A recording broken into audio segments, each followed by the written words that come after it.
Game is the feels. It's weird how easily Emmy and I can keep from seeing one another after class now. Actually, I venture to say it's vaguely disturbing.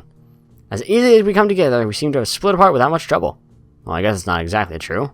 We've both been pretty bummed after that We'd both been pretty bummed after that last night together. And we get to see each other in the morning for our runs. And just our runs, I might add. But I would like an explanation of how that works. Does Emmy, like, roll herself along the track too? Or do we get even more exercise because we have to push her around for a lap? Because that'd be a pretty good amount of exercise for us. Lunch too. I especially enjoyed lunchtime with her.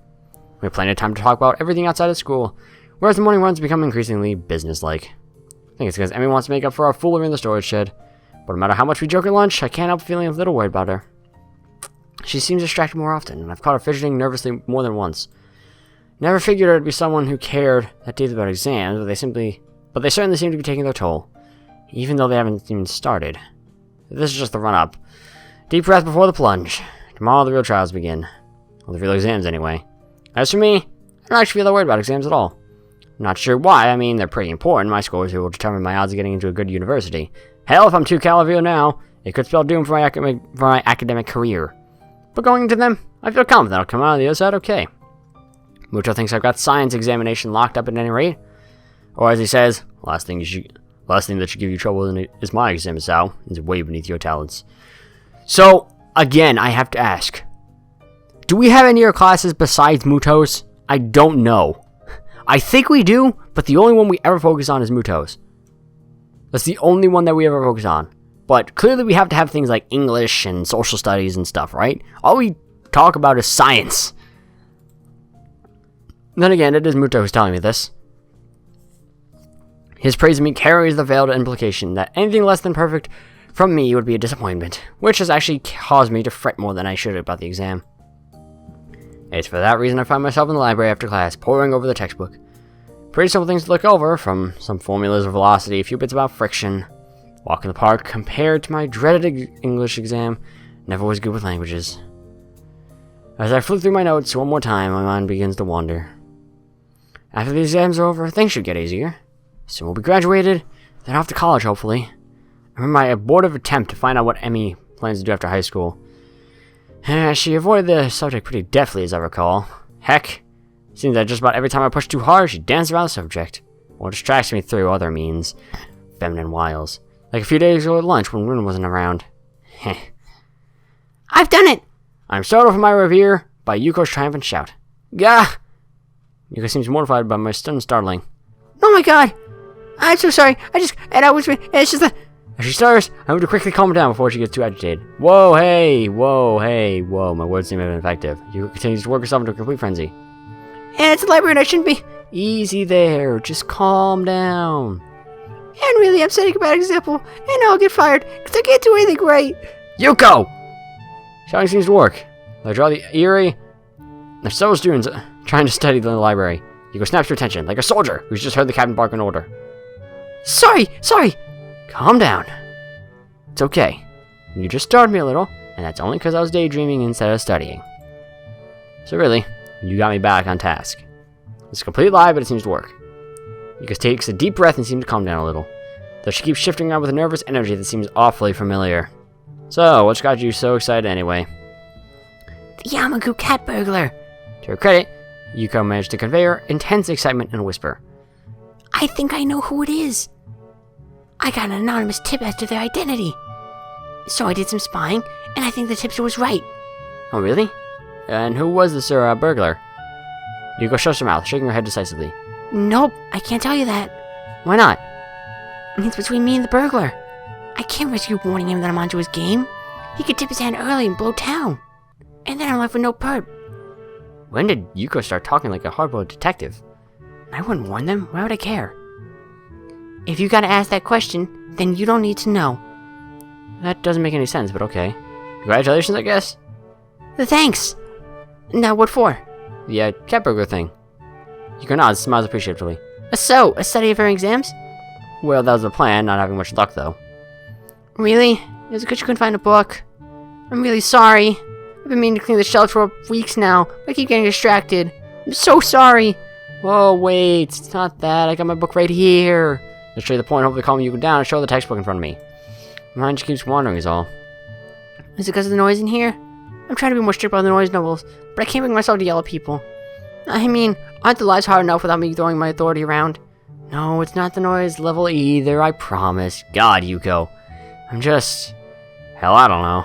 What about Emmy? What about us? What about what happens after we graduate? Emmy's been kind of weird lately. What do you mean? Well, you know how we're dating now. I just don't know that we're actually, you know, a couple. Or at least, I don't know that we're beyond friends. Though friends normally don't do the sort of things we do. Friends with benefits. Physically, we're a couple. Coupling, at least. It's like every time I try to find more about her, about what she wants to do with her life, she dodges the question. Like the other day, I was talking to her at lunch about some schools I've been looking into. And I asked her, have you looked at any schools lately? She shrugs her response as no. When I asked why not, she says she doesn't think that far ahead. When I asked why she had that policy, I suddenly realized what I'm about to start describing, and why does she decide to climb up? Is she what? She changed the subject. Wouldn't talk about it. Maybe it's an uncomfortable subject for her. Or she just doesn't think it needs explaining. Yeah, but it's not just that. Every time I try to find out what's been bothering her, she changes the subject too. It's like she likes being with me, but not getting close to me. Now I've said it out loud, I feel worse. You could digest this bit of information. You know, it seems to me that you're more serious about this than she is. I can almost feel my stomach twist into a knot. She's right. That's exactly what it seems like. But is this really what's going on? I mean... Sorry, I'm just talking nonsense. You shouldn't take my advice. You barely know me.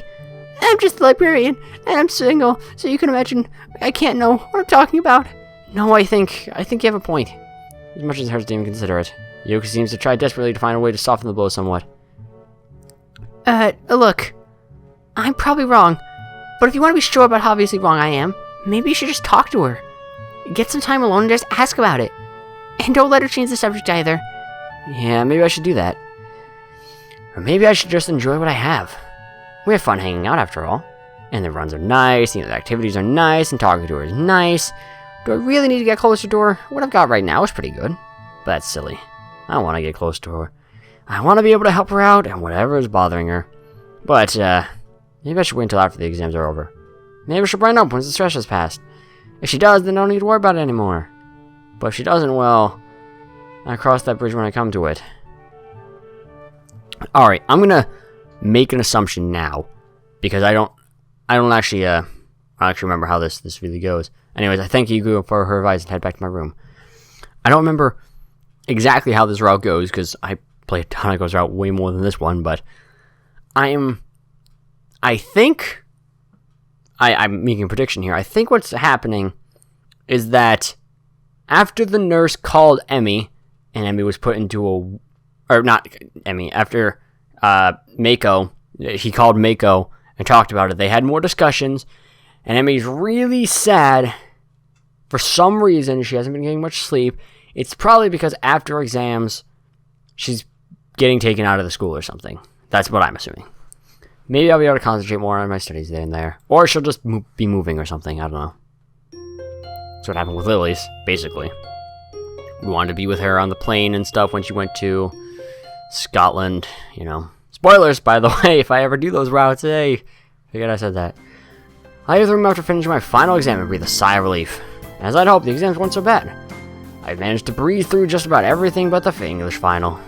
And even that was acceptable. I wonder how Emmy did. Even more so, how she's doing. She looked terrible at lunch today. I mean, she was pretty happy to be out of a wheelchair, but she was so exhausted. Something's been wearing her down. I'm starting to really doubt that it was just the exams. Should I confront her about this, though?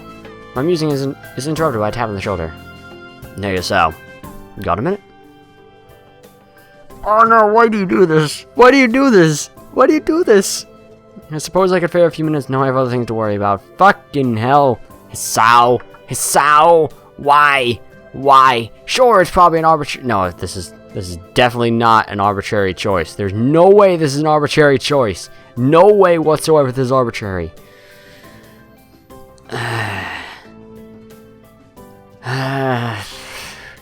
We can press about Emmy about this later. I suppose I can spare a few minutes. Yeah, I've got some time. No one point to be or anything like that. Which raises an eyebrow as if questioning my statement, then beckons me back into the classroom. Well, I wanted to get some feedback from you if I could. I know that this course wasn't quite up to your level. Don't worry about it. Science club activities more than made up for it. Did they? Well, in fact, that's what I wanted to talk to you about.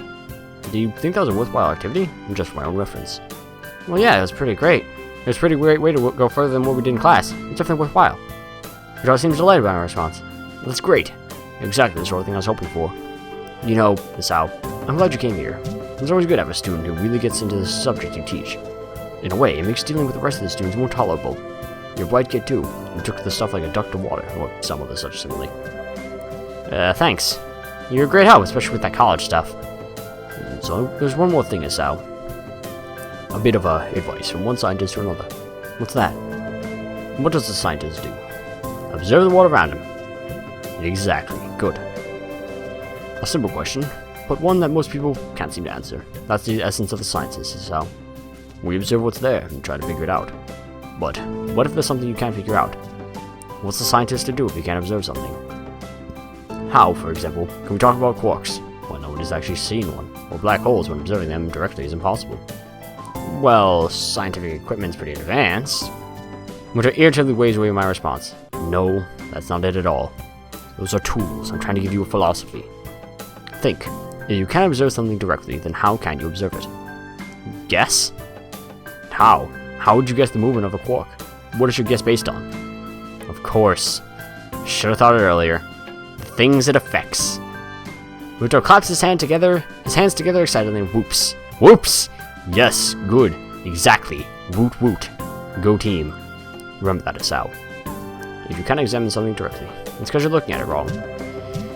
Are you trying to give me relationship advice here? You have to look at it differently if you want to cover the truth. And if it eludes you, then look at what it leaves behind. That is the essence of being a scientist. We never stop looking for the answer. We never take anything for granted. Observe, experiment, and observe some more. There's a lot of stuff out there that makes no sense, Hisao. Your job is to get it to make sense. If nothing else, I hope you've learned that here. I think I remember that. Muto smiles. Satisfied. Good. Now go enjoy your time off. You've earned it. I leave the room feeling a little confused. What brought that on? Although... Am I going about this thing with Emmy the wrong way? If she won't tell me, then can I go about it some other way? The question keeps spinning in my head even after I made my way back to my room. What if she gets angry about it? Besides, what if it is nothing? If I go in and refuse to leave until she's telling me what's wrong or something, won't that come off as clingy? I don't want to start a fight or anything over something like this. And maybe I should just drop the matter and see how she is tomorrow before I do anything. And would it be so bad to just let it go? It's not like we don't enjoy each other's company. But as it sounds, I really want to help her. I don't even know what with her if there's anything at all that she needs help for. But I want to. Suddenly a knock on my door rouses me. I open it to see Kenji. No, it's you. It's me? That's it? If you had any idea what I'd been through, what I'd done, you'd be happy to see me, dude. I mean, that was some epic you may never see me again shit. And here you're just acting like I went down to the store for some milk. You're a cold man, Hisao. I really respect that. Thanks, I guess. It's smart to play it safe, you know. Don't show any emotion. Keep your cards close to your chest. Unless it's time to show your cards or you have bad cards. Then you use the fold to collect your winnings. You understand? Yeah, that makes perfect sense. Take it the mission went well. Whoa! Awfully noisy of you, isn't it? You can't just go saying things like that. Things are at a delicate stage. One wrong move and bam! The invasion succeeds. Thought you're gonna blow the conspiracy wide open. It's bigger than I thought. I need to update my charts. And probably change some of the pups around. You wanna help out? I got some whiskey from somewhere. You can fill me on everything your investigation has turned up. You're gonna try and fucking kill me. No thanks. Better not. I'm supposed to meet her today. Gotta go do that. Can't raise suspicion. Kenji nods in approval. Still keeping it close to the chest, eh? Okay, man, I respect that. Good luck. Thanks. I'm just gonna pretend, for the sake of my own sanity, that he's wishing me luck in talking to Emmy. And if I squint, that whole card analogy he was talking about works here. Time to lay it all on the table. Or see if I can't get Emmy to do so, rather. With a sense of something approaching purpose, I head for Emmy's room. I hop up the stairs leading to her room and knock on her door. Who's there? Oh, that's odd. Her voice sounds a little choked. Hey, it's me. Let's stop by. Hisao, come in. I reach down to open the door, only to find it's locked. I'm more and more curious. Your door's locked. No, yeah, sorry, give me a minute. In a few minutes, Emmy opens the door, grinning. Sorry, I had to put my legs on. I was napping. It's better grin, there's something differently off. Emi's eyes are slightly red, and it looks like she's been crying. Hey, no problem. You okay? Huh? Yeah, I'm fine. It's just that you look like you've been crying. Oh yeah, Hisao, you're off to a great start on this one. Oh, what? Nah, I'm fine. I'm just happy to see you. She punctuates this with a long kiss that continues as the door slams shut behind us. I know what she wants to do now, and I'm also painfully aware of how badly I want to do it too, but I break the kiss with a wrench of self-control that nearly kills me. Hey, wait. Emi's eyes crinkle in confusion. Huh? Wait for what? We need to talk. Isn't that supposed to be my line? And never a good thing to say? She's got a point. It's usually the lead into a breakup, or the prelude to a fight. Maybe it can be a good thing this time. That's the hope anyway. Uh-huh. Can we at least get onto the bed? It's my first day back on these things, and I'm still readjusting. Plus, the nurse said I should try to be on them less often since running puts such a strain on them. Can't argue with that. It's a trap. We both know it and we both don't care. Then again, it's awfully hard to get angry while in bed with the object of your affection, so maybe there's that motivation too. I set Emi's legs by the bedside and sit down next to her, throwing an arm around her shoulders. In silence, we just enjoy being able to be in this position again for a few minutes. Then, of course, I need to ruin it by opening my mouth. Look, I know that they've been having kind of a rough time of it lately. I want to help you out. I thought it was just the exams getting to you, and now I come to your room and you've been crying and that kills me. But I can't do anything if you won't talk to me about it. I told you I'm fine. No, you aren't. It's obvious something's eating at you. You can tell me, you know? There's the slightest increase in tension in Emi's voice. Why is my saying I'm fine not good enough? You're concerned, I get that. That's cool. But I'm fine, and it's nothing you need to worry about. Not sleeping out and spacing more than Rin doesn't strike me as being fine. I just don't want to help. Uh-huh. Yeah, I don't like seeing you like this. I want you to be happy, you know? You get the feeling that came out wrong, because Emi fixes me with an icy stare. So, you want to fix me, Hisao? She's definitely getting angry now. Want to swoop in on your white charger and save the day? Stop the nightmares, the phantom limb pains? Restore what's lost? Her voice catches in her throat, and the tears start to flow. Well, you can't. Nobody can. Nobody will. I'm so stunned by her sudden verbal assault that I remain quiet. Neither of us says anything for a while. I'm surprised that Emi tightens her grip on me rather than pushing me away. After a deep breath, she starts talking again. Oh, look, I'm sorry. There's these nightmares about the accident. Ah, the accident. Should have known. It took her legs after all, but it never comes up, of course. And I usually deal them with fine, because I can run. Running clears my head like nothing else. I don't have to worry about anything while I'm running. I just concentrate on breathing, on the rhythm of things. It's easier that way. Life's easier that way. Just keep moving forward, you know? Nothing else matters. Just getting around the next curve. And then it's the next curve, and then the next, and the next, until I can't go anymore. Or think anymore. Or do anything but slow down and walk until I catch my breath again. And after something like that, nothing else matters. But I've been stuck in that goddamn wheelchair for so long, so no outlet. Today it just kind of boiled over a little. You could have talked to me about it, you know? You didn't have to go it alone. She smiles sadly, like she's trying to explain to a child that all fire burns. Yeah, I did. And I do. But why? Why do you have to keep going through this alone? Why can't you just trust me enough to let me help you? I smile again. Emi leans in and kisses me on the cheek. An almost motherly gesture. She leaves her mouth close to my ear, as she confesses this one thing to me. Because, Hisao, I've already had everything I knew ripped away from me once. I don't know what I'd do if it happened again. She pauses, as if uncertain as to whether or not she should continue. I feel a violent churning in my gut. She continues. So, I can't rely on you, or the nurse, or anyone else. Just me. That's how it's gotta be. Having delivered this short speech, she looks down and covers her mouth with the back of her hand. The conversation is clearly over. There's something to say, but I can't think of anything. Maybe I should go for now. I've got stuff. Maybe doesn't even look up. She sounds tired or relieved. Can't tell which. Okay, Hisao. Go take care of that stuff. I'll see you tomorrow.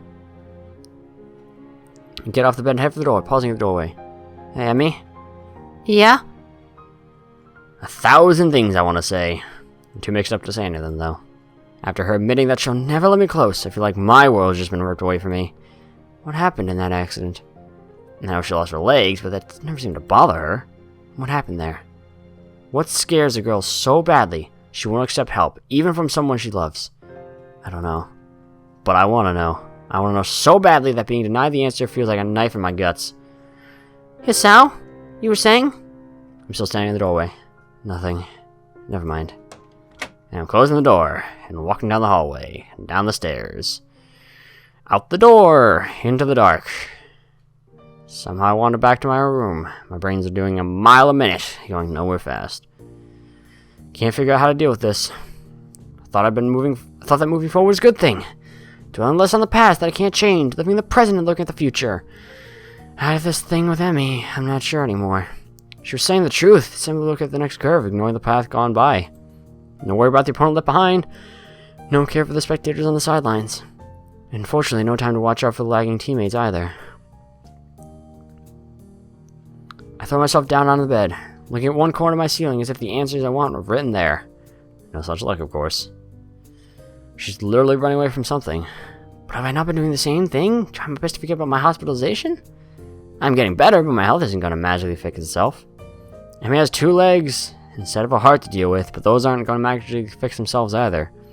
Maybe this is just a fix that both of us can get. The room becomes darker and darker until I can't really tell I'm looking at a corner anymore. The morning comes too soon on the heels of a sleepless night. Is this how Emmy's been spending her nights? Staring at the wall or ceiling, trying to stop thinking about whatever it is. Her, in my case. The clench feeling in my gut is still there. I can't rely on you. Words spoken so casually. Almost like she were teasing me or chastising me for suggesting that Earth is flat. That's how it's gotta be. The way it's gotta be is sucks. It sucks. The way it's gotta be sucks. I'm feeling so miserable that I very nearly decided to skip the run. That'd be stupid though. It's not something I should do just to see her. Sure, that was the original reason, but it's something more now. So I enjoy running myself. There are worse ways to get the blood flowing anyway. Never thought I'd say it, but after the first week or so, but I feel a lot better after a run. Like no matter what else I do today, I've at least done that one thing. Wakes me up too. And Emmy herself said that running always clears mine. Maybe it'll help clear mine. Hope so. Gotta push ourselves. Morning is clear and cool, if a bit humid. Summer's making itself known, it seems. Emmy's always stretching out when I arrive, and greets me with a smile and a wave. Hey, Hisao! Wow, we haven't seen this in a while. Sight of her so chipper, it's like a kick in the nuts. How could she be so happy after yesterday? I give a half wave, and I'm surprised to receive a hug. Hey, about last night. Here it comes. I wanted to say thanks. Oh. I actually managed to get some sleep for the first time in a while, and I think it's because of our talk. So thanks. How could she sleep better after our chat? She basically told me that she wouldn't get any closer to me. And I let her sleep well? Excuse me? What the hell? Emmy either doesn't notice my bafflement or chooses not to notice. No telling with her anymore. Oh, no problem. Glad it helped. Remember that threatens to drip into my voice is controlled for now, but I think I'd better start running now before I do anything stupid. Emmy seems equally willing to get started, and before long we're darting around the track. I can tell she feels more relaxed. Her running has gone back to the more graceful movements I remember from when I first watched her. It's a stark contrast to the most brutal way she's been hurling herself around the track these past few days. My talk really does seem to have helped her. A pity it couldn't help me. I get into the room of running, thinking back to when I couldn't afford to think about anything else but to keep my breathing steady and legs moving. Guess those days are gone.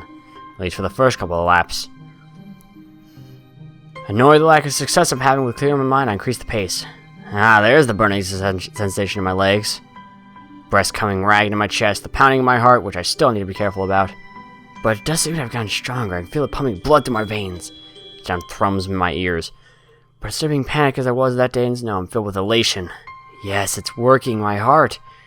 The fatal flaw that landed me here has improved. I'm able to keep going now. And maybe one day I'll stop worrying so much. Right now, it doesn't matter that I have no idea what to do about Emmy and me.